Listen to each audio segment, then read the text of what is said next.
우리 좌우 옆에 있는 분들과 인사 나누겠습니다. 사랑합니다. 축복합니다. 네, 반갑습니다. 우리가 잘 아는 오페라 피가로의 결혼, 그거를 극으로 구성한 사람이 작가 보마르쉐라고 하는 사람인데, 이 보마르쉐가 이걸 만들 때에 이거는 사실 귀족들을 비판하기 위해서 만든 그런 내용을 담고 있습니다. 근데 그것을 만들고 나서 이 보마르쉐가 하는 소리가 이렇게 얘기했대요. 귀족을 비판하기 위해서 내가 이러한 작품을 만든 것도 정신없는 그런 일이지만, 아니 그것을 보고 귀족들이 자기들을 비판하는데도 불구하고 그것을 그냥 너무너무 좋아하는 그 모습들도 다 정신이 이상한 것 같다, 그런 얘기를 했다는 거예요. 여러분, 참 어떻게 보면은 거기서 비판을 받는데도 자기에게 대한 이야기라고 사람들이 생각을 못하는 거죠. 미국의 21대 대통령인 체이스 아서라는 분이 있습니다. 이분은 세무청장을 하는 사람이에요. 그러면서 얼마나 많은 비리를 저질렀는지 몰라요. 아주 부정부패의 아주 온상인 그런 사람이었습니다.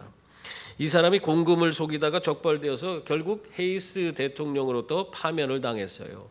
그럼에도 불구하고 해고당한 뒤에도 다른 부패한 정치인들을 계속 지원하고 그들과 야합해서 결국에는 정계에 입문하고 나중에 승승장구해서 부통령에 당선됐습니다. 대단한 일이죠. 그런데도 이 자기가 부통령 당선된 것도 이것도 다 부정한 방법으로, 자기가 이렇게 해서 부정한 방법으로 당선됐다, 그걸 자랑스럽게 막 사람들 앞에 떠벌리면서 다니는 그런 아주 사람이었어요.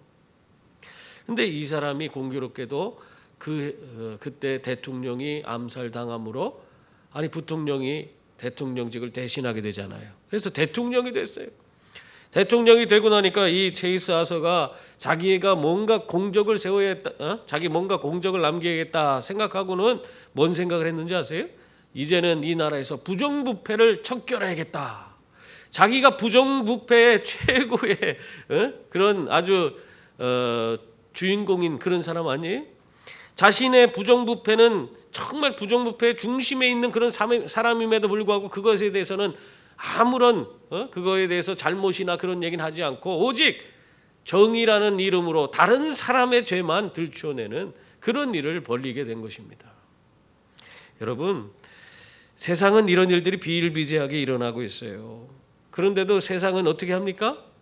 그들이 갖고 있는 그런 힘과 그 권세에 그냥 야합해서 적당한 선에서 그들의 뒤를 봐주고 그들의 잘못을 들춰내기보다는 숨겨주고 덮어주는 그런 일들을 자행하고 있는 것이 오늘날 우리들의 세계입니다. 사실 그러한 것을 우리가 볼 때마다 우리는 어떤 생각이 들어요? 그런 생각 들잖아요. 유전무죄, 무전유죄. 있는 사람들은 다 어떻게 이리저리 빠져나가고 없는 사람들만 다 고생하고 걸려 들어가는 그런 세상 아니냐 하면서 그런 것들을 볼 때마다 우리 내면에서 샘솟는 치솟아 올라오는 그런 분노를 느끼게 되는 것입니다. 그러나 여러분, 그러한 권세도 언젠가는 다 끝이 있는 줄 믿습니다. 그들의 부정이 결국에는 만천하에 드러나게 되고 결국 하나님께서 그 모든 것을 심판하실 줄 믿습니다. 그래서 우리가 세상 살아갈 때에 그 적당한 선에서 세상과 타협하고 야합하는 그런 삶이 아니라 구분 판결을 하고 온전치 않은 것을 그냥 마다하지 않고 행하면서 사는 그런 삶을 살아가는 것이 아니라 우리들은 하나님께서 반드시 이 모든 것을 심판하시리라 하는 그런 믿음을 가지고 어떠한 상황과 환경 가운데서도 바른 판단을 하고 바른 그런 행동을 하는 그런 분들이 다 될 수 있기를 바랍니다. 빌라도는요, 자신이 행한 것이 정말 어떻게 보면은 어쩔 수 없이 행한 것처럼 이 성경을 봐도 우리가 그렇게 볼 수가 있습니다.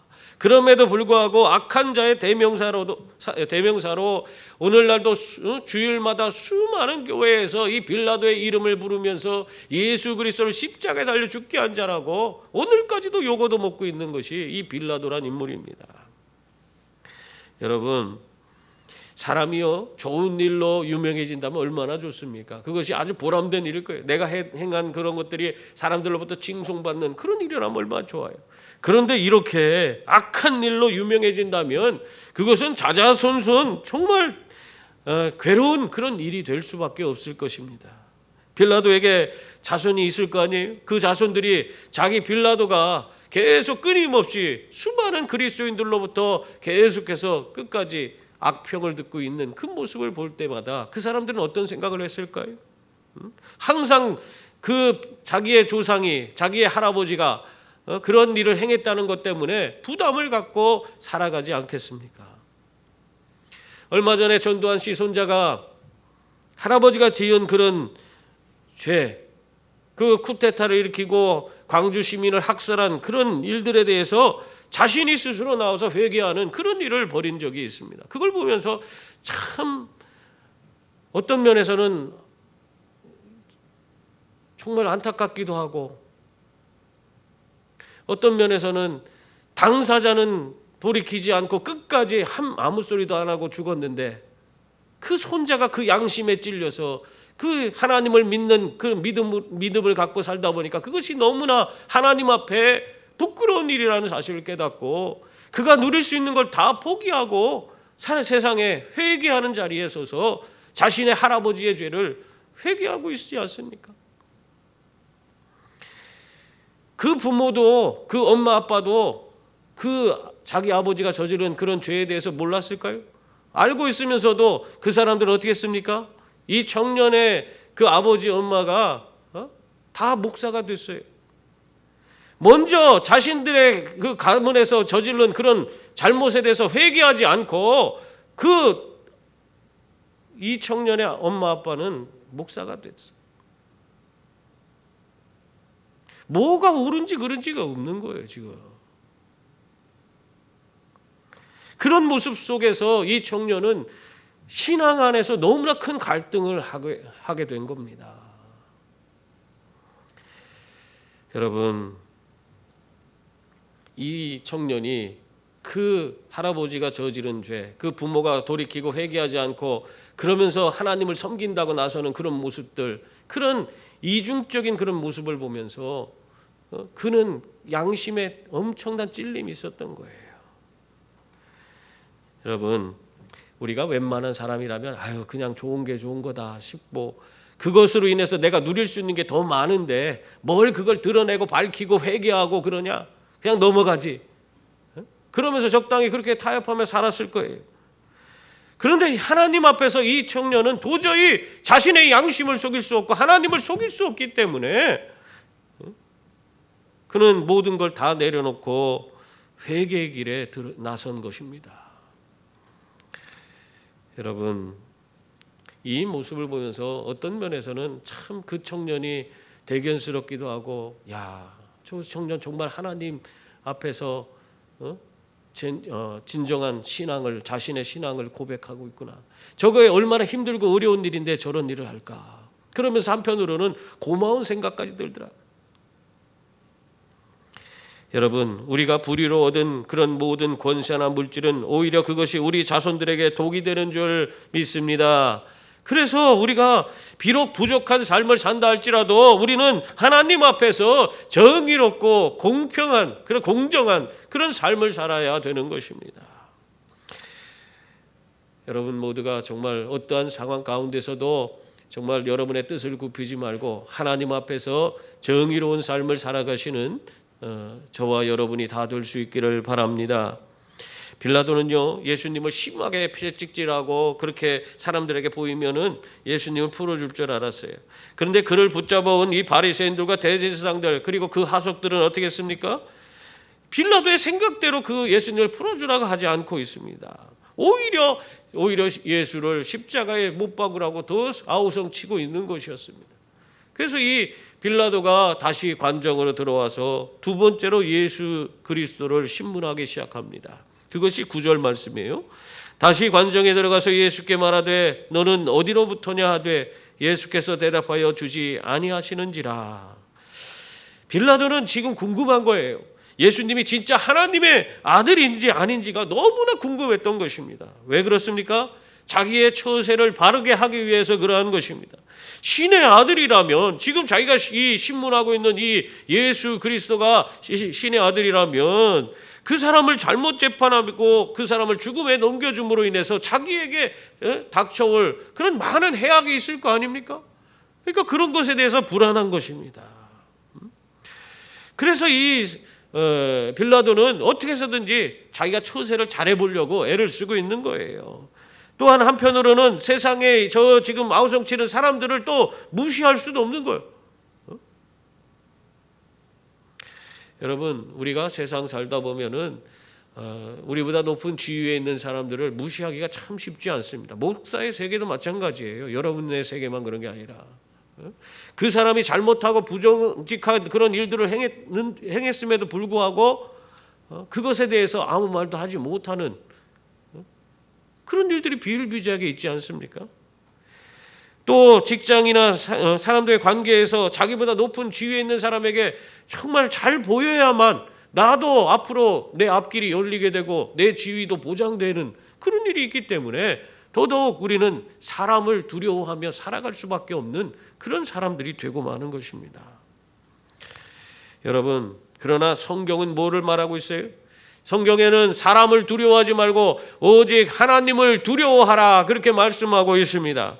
여러분, 세상에 우리가 세상 살아가면서 사람을 두려워하면은 우리가 정말 아무것도 할 수 없어요. 그 사람의 비위만 맞추고 그가 잘못을 했어도 잘못에 대해서 아무 말도 할 수 없는 것입니다. 그런데 하나님을 두려워하고 하나님만 바라보는 사람은 세상에 두려울 것이 없다 했습니다.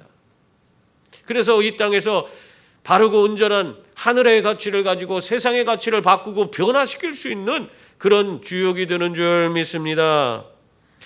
그러나 지금 빌라도는요, 지금 자신의 지위가 이 세상적인 처세를 통해서 자기가 얻은 것이라고 그렇게 믿었기 때문에 지금 이 자기의 지위를 지키는 것도 중요하고 또 예수라는 그런 분이 신의 아들이면은 지금 그거보다도 더 자기의 지위가 좌우될 수 있는 그런 상황이 벌어질 수 있기 때문에 자꾸 예수님을 당신은 어디서부터 왔냐? 예수, 너는 어디서부터 왔냐? 그 질문을 하고 있는 것입니다. 그런데도 예수님은 그것에 대해서 정확하게 대답을 해주지 않았습니다. 10절에 보니까 빌라도가 이르되 내게 말하지 아니하느냐? 내가 너를 놓을 권한도 있고 십자가에 못 박을 권한도 있는 줄 알지 못하느냐? 그렇게 빌라도가 말하고 있습니다. 내가 너를 죽일 수도 있고 살릴 수도 있는데 내가 얘기하는 대로 그것에 대해서 온전히 답변을 해라. 지금 그 얘기를 하고 있는 것입니다. 이 빌라도는 정말 어떻게 보면 자신의 지위를 지키기 위해서 자기는 어떻게든지 최선을 다하고 있는 거예요. 그러자 예수님께서 그 모습을 보면서 이렇게 말씀하셨습니다. 11절입니다.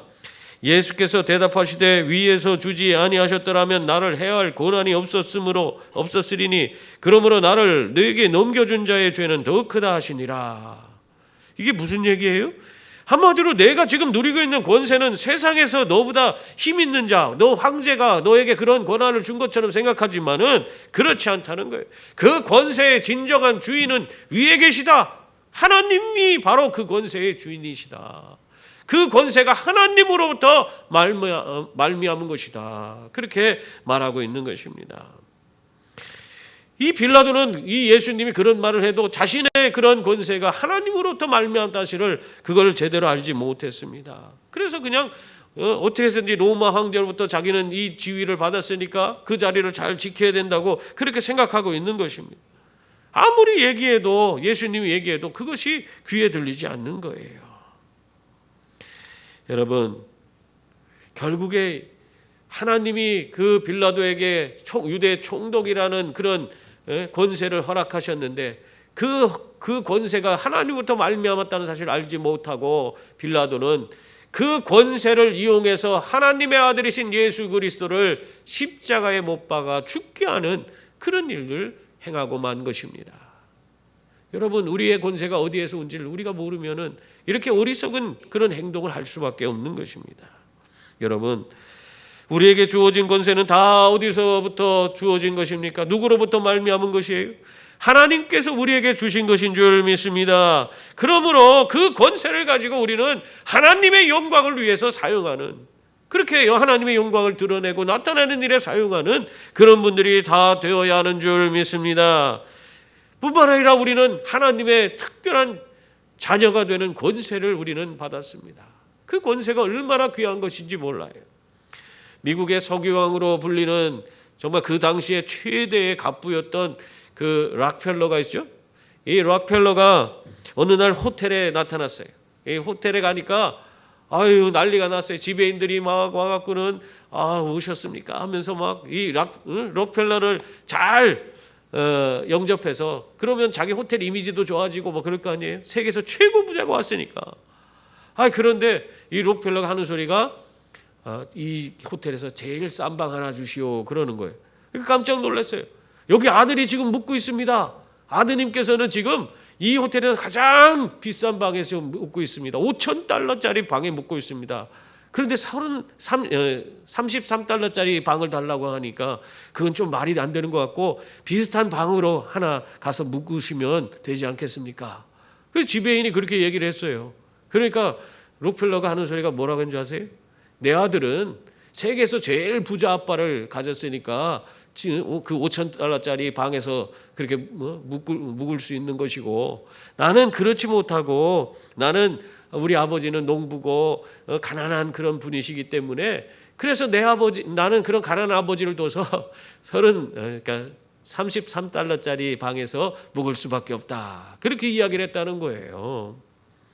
여러분, 이것을 보면서 참 우리가 아버지의 권세, 하나님의 자녀로서 우리가 살아가는 그 권세가 얼마나 큰 건지 우리가 알 수가 있어요.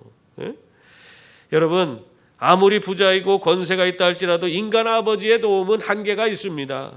인생의 모든 것을 책임져 줄 수도 없고, 자칫 잘못하면 부담이 되거나 부작용이 생길 수도 있는 것입니다. 그러나 하나님을 아버지로 두면 그 자체가 엄청난 복이 되는 줄 믿습니다. 하나님을 아버지라 부르는 자들은 정말 넘치는 갖가지 온갖 그런 권세를 누릴 수 있기 때문에 그렇습니다. 우리는 하나님 아버지를 둠으로 말미암아 영생을 얻고 또 모든 죄로부터 자유케 되며, 또 우리는 언제든지 하나님 앞에 나아가서 기도할 때마다 하나님이 부어주시는 놀라운 은혜와 복을 누릴 수 있는 그런 자녀들이 됩니다. 뿐만 아니라 하나님께서 그 자녀를 절대적으로 보호해 주시지 않겠습니까? 그런 은혜 가운데 살아가는 거예요. 그리고 나중에 우리는 당당히 하나님 나라 천국도 마음대로 들어갈 수 있는 그런 존재가 되는 줄 믿습니다. 그게 하나님 자녀의 권세예요. 이러한 예수님의 이야기를 들은 빌라도가 어떻게 했습니까? 12절 13절 말씀 보세요. 이러함으로 빌라도가 예수를 놓으려고 힘썼으나 유대인들이 소리질러 이르되 이 사람을 놓으면 가이사의 충신이 아니니이다. 무릇 자기를 왕이라 하는 자는 가이사를 반역하는 것이니이다. 빌라도가 이 말을 듣고 예수를 끌고 나가서 돌을 깐 뜰 히브리 말로 가바다에 있는 재판석에 앉아 있더라. 그렇게 그런 모습을 보이고 있습니다. 이 빌라도는요, 예수님을 풀어주기 위해서 정말 어떻게 보면 가진 애를 다 썼습니다. 더군다나 재판석에 앉았을 때 우리 지금 요한복음에는 나오지 않지만 마태복음에는 어떤 이야기가 나와요? 마태복음 27장 19절에 보면 총독이 재판석에 앉았을 때에 그의 아내가 사람을 보내어 이르되 저 오른 사람에게 아무 상관도 하지 마옵소서. 오늘 꿈에 내가 그 사람으로 인하여 애를 많이 태웠나이다 하더라. 이 빌라도는 자신의 아내가 예수님에게 아무런 관여도 하지 말라는 그런 이야기를 그 재판석에 앉았을 때 들었어요. 뿐만 아니라 예수님 때문에 자기가 꿈에 얼마나 많은 애를 태웠는지 그 밤새도록 그렇게 고통스러웠다. 그런 얘기까지 해주는 것을 전해 들었습니다. 그렇기 때문에 이 예수 그리스도에 대한 재판을 더 망설여지게, 그 재판하는 것을 망설이게 만들 수밖에 없었던 겁니다. 그런데도 이 빌라도는요, 재판을 해야만 했습니다. 왜 그렇습니까? 이 대제사장들과 바리새인 그리고 그 하속들은 빌라도가 어떤 사람인지를 너무나 잘 알고 있습니다. 그래서 이 빌라도가 그가 얼마나 처세에 민감한지를 다 알고 있었기 때문에 그 약점을 들어서 이 빌라도가 재판을 할 수밖에 없도록 그렇게 만들고 있는 겁니다.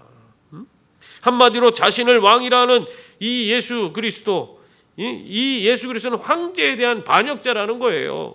그런데 그를 놓아주려고 자꾸 하면 안 된다는 거예요. 그를 놓아주는 것은 바로 황제의 말을 따르지 않는 것이고, 또 반역자와 같은 반역자가 되는 길이라고 그렇게 이야기하는 거예요.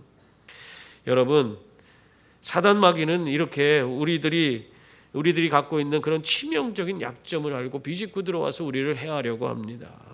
그리고 우리가 정말 제대로 된 판단을 내리지 못하고 구분 판단을 내리고 엉뚱한 길, 정말 세상 가운데서 망하는 길로 나아가도록 그렇게 만들고 있는 것입니다. 여러분, 우리가 정말 이 세상 살면서 우리가 바른 판단을 우리가 제대로 하길 원한다면 이런 약점으로부터 벗어나야 하는 줄 믿습니다. 이것을 하기 위해서 우리는 내 삶에 예수 그리스도를 온전히 모셔드리고 그분을 힘입어서 내가 갖고 있는 약점을 고백해야 돼. 그분 앞에서 다 내어놓고 회개하고 돌이키고 그 부분에 대해서 내가 인정을 해야 됩니다.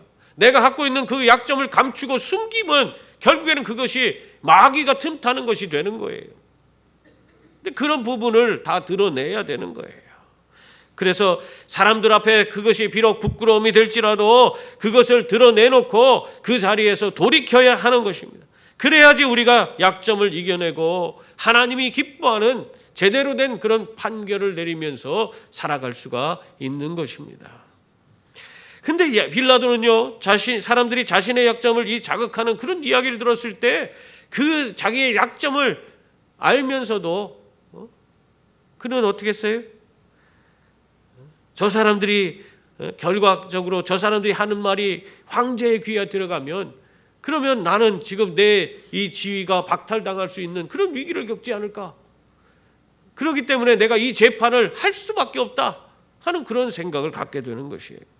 그래서 결국에는 이 빌라도는 재판 자리에 앉아서 결국에는 예수 그리스도를 십자가에 매달으라고 내어주는 그런 최종 판결을 내릴 수밖에 없는 그런 사람이 되었습니다. 여러분, 빌라도의 이 재판은요, 결과적으로는 사람들 군중 심리에 무릎을 꿇은 것이라 할 수 있습니다. 그에게 주어진 권세가 하나님께 있다고 믿지 못했기 때문에, 그래서 결국 황제를 의식하고 그 예수님에 대한 최종 판결을 바르게 내리지 못하고 대중의 비위를 맞춰주는 것에 그러한 선택을 하게 된 것입니다. 그래서 결국 16절에 보면 어떻게 했어요? 이에 예수를 십자가에 못 박도록 그들에게 넘겨주니라, 그렇게 했습니다. 여러분, 우리들도 마찬가지예요. 무엇이 옳은지 다 알고 있으면서도 다른 사람을 의식해서 제대로 된 판결을 내리지 못하는 그런 경우가 얼마나 많은지 모릅니다. 다 알면서도 그 사람의 권위가 내가 그 사람의 권위에 눌려서 내가 함부로 이야기하지 못하는 경우가 얼마나 많습니까? 우리가 이런 상황 가운데서 어떻게 해야 됩니까? 우리는 하나님을 온전히 바라볼 수 있기를 바랍니다. 그리고 예수 그리스도를 힘입어서 하나님을 기쁘시게 하는 판결을 항상 내릴 수 있는 분들이 다 될 수 있기를 바랍니다. 그래서 이 빌라도처럼 전 세기에 걸쳐서 계속 비난받는 그런 어리석은 자가 되지 마시고 언제나 하나님 앞에 바른 판단, 온전한 판단, 그리고 정의로운 판단을 내려서 하나님을 기쁘시게 하고 또 하나님 앞에 사랑받고 칭찬받는 그런 귀한 자녀들이 다 될 수 있기를 바랍니다. 사랑하는 성도님들, 우리들이 누리는 모든 것은 다 하나님이 우리에게 주신 것입니다. 권세도 하나님 주신 것이고 물질도 하나님 주신 거예요. 위로부터 모든 것은 우리에게 하나님께서 내려주신 것인 줄 믿습니다. 그래서 세상에 우리가 기대어서 그릇된 판결을 내리는 그런 어리석은 자들이 다 되지 마시고 언제나 주님 안에서 바르고 온전한 판단을 내리시며 또 그것을 행하시는 분들이 다 될 수 있기를 바랍니다. 그래서 정말 우리가 세상 가운데서 우리를 통해 일하시는 하나님의 위대하심을 드러내고 하나님이 정말 늘 함께 하시는 귀한 종, 또 하나님의 위대한 일을 이루시는 복된 종들이 다 될 수 있기를 주님의 이름으로 축원합니다. 기도하겠습니다.